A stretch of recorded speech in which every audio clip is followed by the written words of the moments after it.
Hello, hello, and welcome to Rome Howell, a podcast with inspiring talk and stories about exceptionally talented people. I'm Jennifer Gardner, your host.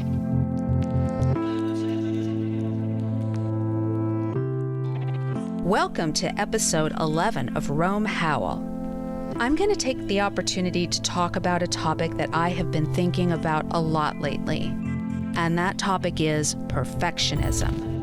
Now, I'm not a psychologist, and I'm not offering any advice here about how to deal with perfectionism, or even an opinion about exactly what it is. All I can and want to do is share my thoughts on the matter. I've been a pretty hard-driving professional for a long time. I practice law in a community that is very competitive, and I compete. Somehow, somewhere along the line, I got the idea that it did not matter what I did, how hard I worked, how much I learned along the way, that I would never be good enough. What is strange about this idea is how it persists, even though by all objective measurements, I've been pretty successful. I've had my own business for 25 years. I made a decent living. I've been able to pursue many creative projects and businesses. I've had challenging and interesting work. I have helped a lot of people. What got me thinking about the topic of perfectionism lately is that there seems to be a disconnect between all this good stuff and how I feel about work. I'm beginning to realize that I am still very tense about how I do my job. Tense in the way that I want to do everything perfectly all the time, never make a mistake, figure out the problem, solve it, win the case. I have a difficult time delegating. I take on too much. I have to practice the art of saying no. But lately, I've been feeling like I cannot sustain this level of intensity, and it affects more than simply work. It affects my personal life. It affects my creative life. About 20 years ago, I was really into photography.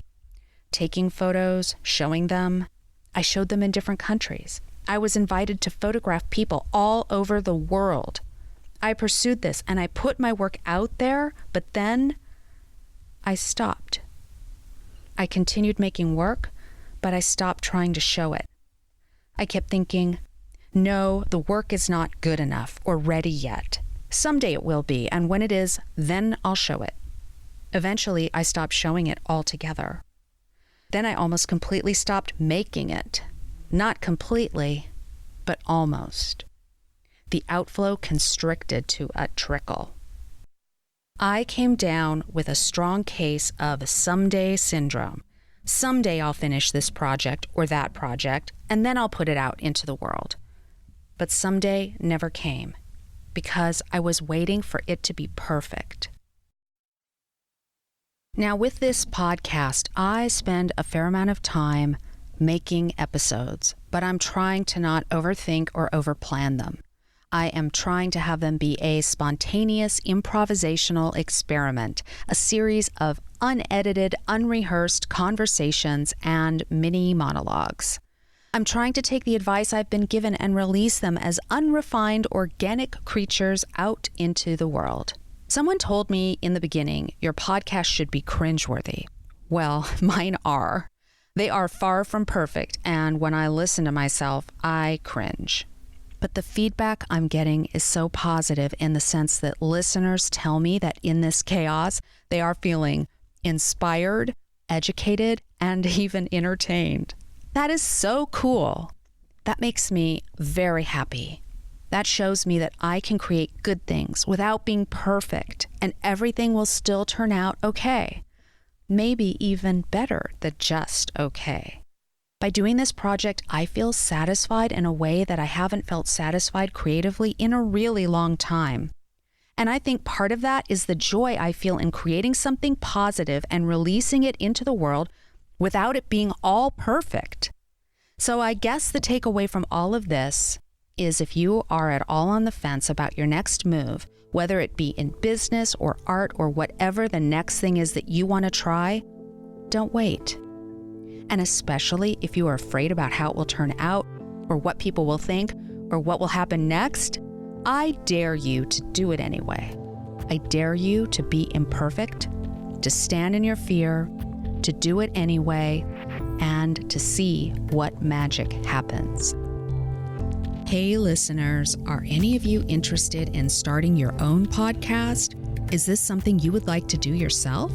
Do you feel like you have something to say to people that they might be interested in hearing? Are you curious about what's involved, and are you thinking of jumping in and creating your own podcast, but you don't have time and you don't know where to begin? If this sounds like you, I can help. I wanted to give you a heads up that very soon I will be offering a do-it-yourself podcasting course. If you don't have the time to do one yourself, but you're still interested in exploring this, I'm also going to be providing for a few select clients a done-for-you podcast service where I will consult with you about your content, your concept, executive produce your podcast for you, and help you with the marketing. I will be offering the course and the concierge podcast service sometime within the next couple of months. So if you think you may be interested, feel free to email me at romehowell.com. Let's talk. Rome Howell is produced in Los Angeles, California, with production support and editing services by Andrea Klunder and Edwin Ruiz at the Creative Imposter Studios in Chicago. In the podcasting world, everyone talks about the importance of consistency. I'm trying ever so hard to create one show a week and to publish it on the same day every week in order to be consistent. I am falling short of this goal. It's not easy because my main hustle can make my time requirements really unpredictable and make doing all of this work humanly impossible. So if you want to be sure you don't miss an episode, there are a couple things you can do.